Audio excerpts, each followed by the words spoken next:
Alors le MAP, c'est le Master d'administration publique, il s'agit d'un Master 1 et donc qui dépend de l'IPAG. Le Master, il a pour objectif de préparer les concours tout en donnant ce caractère diplômant et donc on est sur des concours évidemment essentiellement de catégorie A, d'encadrement, de fonctions d'encadrement au sein de la fonction publique. Tous les enseignements sont orientés sur la préparation de ces concours, que ce soit en droit, en économie, en culture générale, mais également les enseignements de méthodologie qui sont extrêmement importants, de préparation à l'oral. Donc l'ensemble des matières est destiné à ce que les étudiants soient le plus performants possible sur les épreuves de catégorie A des concours généralistes de la fonction publique. Alors le MAP, comme c'est un master, il est évidemment destiné aux étudiants qui ont déjà un niveau licence.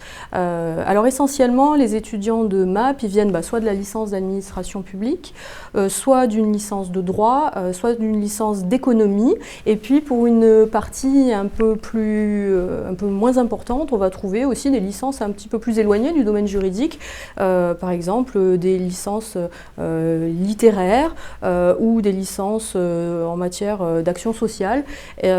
Pourquoi est-ce que ces diplômes sont aussi intéressants pour intégrer le MAP? Parce que éventuellement on va pouvoir passer des concours spécifiques dans ces domaines. Je pense à conservateur des bibliothèques, à responsable d'un service d'action sociale en territorial. Donc voilà, le parcours est aussi logique quand on n'est plus sur des concours un peu spécifiques. Donc la condition ici, ça sera d'avoir une licence et encore une fois de démontrer sa motivation. Pour le MAP, la sélection, elle se fait sur dossier. Donc le dossier, il est à déposer sur e-candidat, e-candidat.univ-lorraine. Donc tout est dématérialisé. On va vous demander des pièces administratives et puis essentiellement les notes du cursus précédent. Donc les notes de la licence sur les 3 années de licence. Et puis il y a eu d'autres diplômes également, l'ensemble du cursus universitaire. Une lettre de motivation pour expliquer pourquoi est-ce que c'est un master d'administration publique que l'on veut intégrer. Et la particularité, c'est qu'on est dans un master qui est donc une formation sélective, c'est-à-dire qu'il y a 21 places et pas plus. Donc les étudiants sont soit sur liste principale, soit sur liste complémentaire. Et donc il faut véritablement mettre en avant son envie d'intégrer le MAP et les raisons pour lesquelles il faut que cet étudiant soit choisi.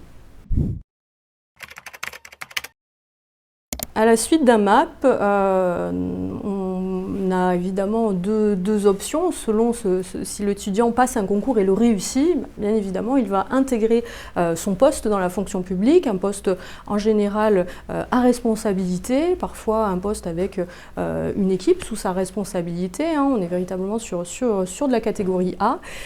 Ou alors, si l'étudiant n'a pas encore souhaité passer les concours ou éventuellement a échoué au concours qu'il souhaitait présenter, bien dans ce cas-là, il est automatiquement admis en Master 2, étant donné que la sélection se fait au niveau du Master 1, du MAP, l'étudiant a automatiquement accès à un Master 2. Donc là aussi, il sait qu'il n'est pas bloqué dans son cursus universitaire. Le Master 2 auquel a accès l'étudiant, c'est le Master AGT, Administration et Gestion des territoires, à l'IAE de Nancy.